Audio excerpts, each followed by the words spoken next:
I am the Tofu Golem. Please enjoy the video. You start by validating hardware compatibility and getting the tools ready. Enable developer mode and confirm the device is x86-64 so Windows drivers exist. Once done, backup local files.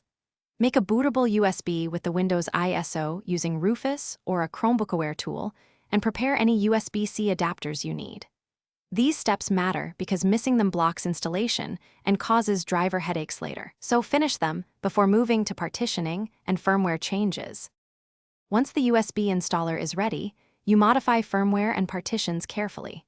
Reboot to recovery and enable developer mode, then use Crash to flash a custom or UEFI firmware if the stock firmware blocks booting. Make sure Secure Boot is disabled or the firmware is signed.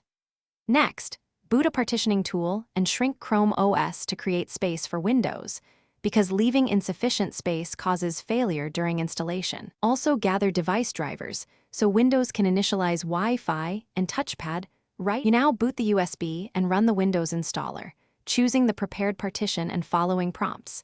Install chipset and network drivers early so Windows can download updates. Once installed, add graphics and power management drivers and tune sleep settings to prevent wake issues on Chrome OS hardware.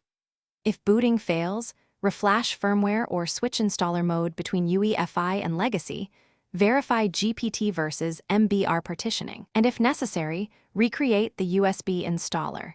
These fixes resolve most common install. Thanks for watching. Consider subscribing if we helped you today.